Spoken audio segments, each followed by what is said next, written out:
astronaut Christina Cook reporting to Capcom Stan Love and all of us here on the Earth that outside the windows of Orion, she can see us right now. Of course, this is a view looking back on the spacecraft from a camera mounted on one of its solar array wings. We've been getting beautiful views of both the moon and the Earth, as well as incredible views of life inside the spacecraft. You can find all of those on images.nasa.gov, and make sure you follow NASA and NASA Artemis on social media to make sure you don't miss a thing.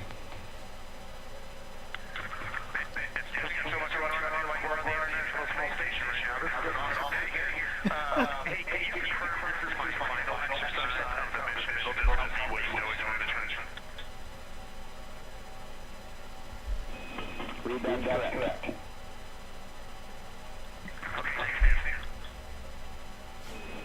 And for the first, today's exercise is the last exercise for all crew members.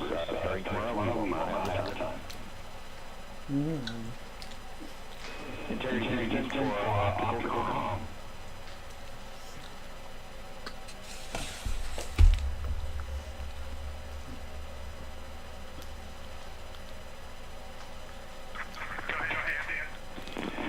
Long story here, we are still not locked up on optical comm. We suspect solar array blockage. So between exercise sessions, between when your diving lesson starts, we want to put a 25-degree roll on the vehicle. That would be about a 1 minute maneuver to an attitude where we think optical comm can see the ground terminal. Now, when we do that roll, we will have only one phase array antenna pointed at camera. So if that antenna fails, we'll lose comm, and a string swap will not recover it. So if we lose comm while we're in that attitude, you'll have to maneuver the vehicle back to by its tail to sun, where a second antenna will be available. Now, the procedure number and some check NCC numbers when you're ready to copy.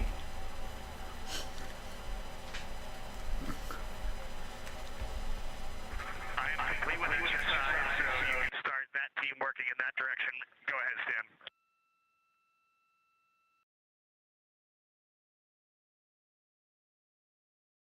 You can see some of those maneuvers happening right now, again targeting to sync up with OPCOM, the optical communications. This is a live view from the spacecraft looking at the service module. This video coming from a camera mounted on the tip of Orion's solar array wing. There are 4 solar arrays. Each solar array could panel 2 3-bedroom homes.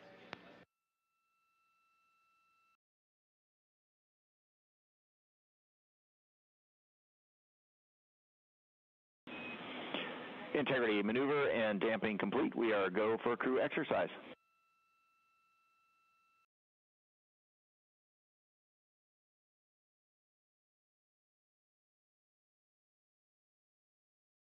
All right, we copy. Thanks, Dan. The flywheel team, this is a great device. We really enjoyed it in this small cabin. It's perfect, and it gave us a lot of good opportunity to get our heart rate up and also get some great resistance exercise. So we just wanted to shout out a nice thank you. Here we go.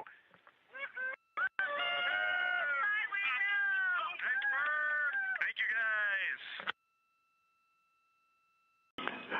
Thanks for the words and the cheers.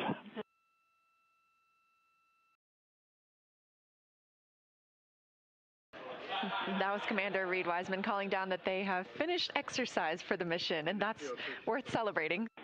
Integrity Houston, no action on the enabled caution. That's part of our cabin repress. It should clear on its own soon.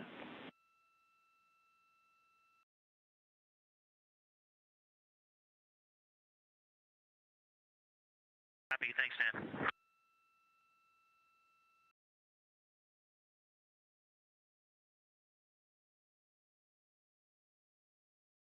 NASA astronaut and capsule communicator Stan Love calling to the crew aboard the Orion spacecraft. They received a caution about their cabin pressure. However, it will clear out on its own after the oxygen levels out inside the cabin. We are currently repressurizing Orion. There was a demonstration flight test objective to have the cabin pressure at 10.2 psi. That repressurization has been going on for about an hour and a half now, and the pressure is currently at 13.27. We're currently at a mission elapsed time of 7 days and 6 minutes, meaning it has officially been a week since Orion launched to fly around the moon and come back home to Earth, targeting that splashdown in 2 days, 1 hour, 25 minutes in the Pacific Ocean. We do expect to see the crew and hear from them shortly during the Canadian Space Agency Public Affairs event. That'll be in about 40 minutes. He hears us. We got you loud and clear, Josh. Great to hear your voice. We got Jenny and Capcom, and it's great to have you on board Integrity. Thanks for joining. Thank you, guys. We're good? Thank you, thank you, thank you. Jeremy, and to your crew aboard, we have a very special guest tonight who would like to say a few words to you. And so, c'est avec grand plaisir que je passe la parole au très honorable Mark Carney, Premier ministre du Canada. Merci beaucoup, Joshua. Et tout d'abord, Jeremy, je veux commencer en français parce que tous les Canadiens et Canadiennes sont tellement fiers de vous pour bien des raisons, mais c'était incroyable de vous entendre parler français pour la première fois dans l'espace. And as I say, Canadians are so proud of what you're doing and the collaboration. And I just want to have a chance, if I may, I'm thrilled. I'm absolutely thrilled to be speaking with you, Jeremy, and the crew. We've all been watching and inspired. Yeah, Integrity Houston, cabin repress is complete, 14-7, and we'll stay that way for the rest of the mission.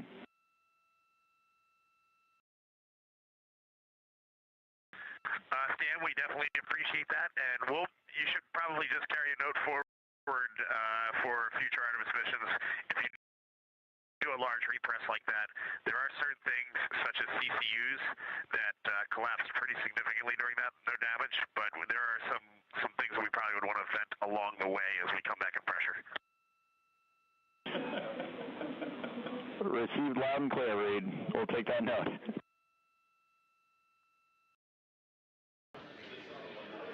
That was Commander Reed Wiseman calling down to the ground. We did conduct the cabin repressurization today. The cabin pressure was kept at 10.2 psi for an extended period of time as part of a test aboard the spacecraft, as this is a test flight, the first flight of humans aboard Orion. Everything we learn is helping us prepare for future missions. Houston Integrity, calling the blind from a Peltor, and just doing a test for the Peltor noise reduction flexible activity. These actually work really well.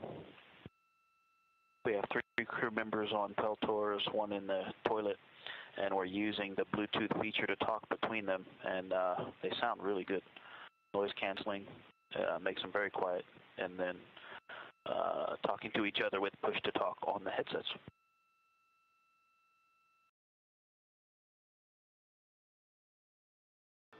This is Artemis Mission Control in Houston, Texas. You just heard NASA astronaut Victor Glover call down from the Orion spacecraft. You can see a live view of that Orion spacecraft. He noted that he was making a call in the blind, which means that he knows that the team here cannot respond to that call because we are currently in a forward link loss of signal. This is Artemis Mission Control. Following that brief data rate change, we now have those live views back of the crew inside the Orion spacecraft. Again, they're working through some stowage activities to start preparing for re-entry prep. They will do a lot of their re-entry preparations tomorrow when they will be reconfiguring the cabin to prepare for splashdown, and they will also be studying their entry procedures. In addition to stowing some of their equipment, they will also be installing their seats to ensure all items are secured for re-entry. We all just had that weird vibe of backing up and we were getting sad.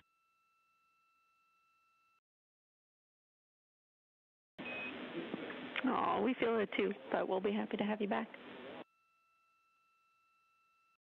Awesome. Let me have a look, and we'll let you know if we have anything we can tee up for you now. Otherwise, we'll wait for it as scheduled.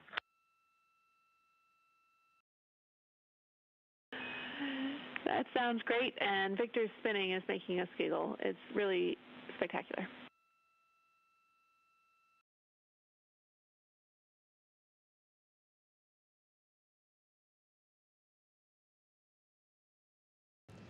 Integrity, this is NASA PAO Courtney Beasley. How do you hear me?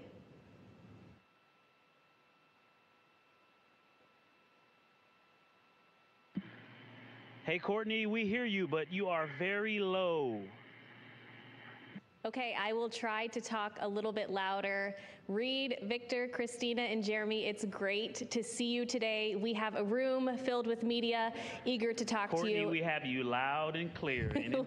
Wonderful. We have a room full of media ready to talk to you today, and we also have them on our phone bridge. We have a limited amount of time, so we're going to go ahead and hop straight into questions. We'll start here in the room with Marcia Dunn. Go ahead. Marcia Dunn, Associated Press for you, Reed. Could you please describe your emotions when Jeremy called down to Mission Control to ask permission to name a lunar crater after your late wife, Carol? It was a pretty emotional, powerful moment down here.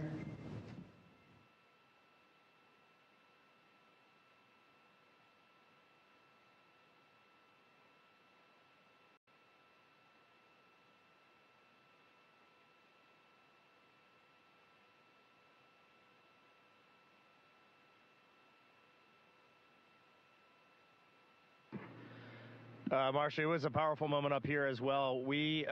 My crewmates approached me when we were at Kennedy in quarantine, and they said, hey, the three of them had talked, and they would like to do this. And that was an emotional moment for me, and I just thought that was just a total treasure that they had thought through this, and they had offered this. And I said, absolutely, I would love that. I think that's just the best. And I said, but I can't give the speech. I can't give the talk. And Jeremy, the kind of guy he is, he said he would do it. And it was getting emotional there. And I think when Jeremy spelled Carol's name, Carroll, I think for me, that's when I was overwhelmed with emotion. And I looked over and Christina was crying. I put my hand down on Jeremy's hand as he was still talking. It was right there on that rail. And I could just tell he was trembling, and we all pretty much broke down right there. And just for me personally, that was kind of the pinnacle moment of the mission for me. That was, I think, where the four of us were the most forged, the most bonded, and we came out of that really focused on that day ahead. I think that was a very caging moment for the four of us. Thank you for that question, and it was a great moment. And we have seen just some extraordinary things that I thought we might see. They looked similar to what I thought they might look like, and other things that I just had never even imagined. And those were different perspectives that we saw these things from. But I have to say, it hasn't changed my perspective or the perspective that I launched with. The perspective I launched with was that we live on a fragile planet in the vacuum in the void of space. We know this from science. We're very fortunate to live on planet Earth. And the other perspective that I've sort of learned from others through life is that our purpose on the planet as humans is to find joy, to find the joy in lifting each other up by creating solutions together instead of destroying. And when you see it from out here, it doesn't change it. It just absolutely reaffirms that. Houston, Integrity for a quick, kind of a PAO item, but more of an item for the folks in the control room there. Go ahead. Do you have our video still? We do.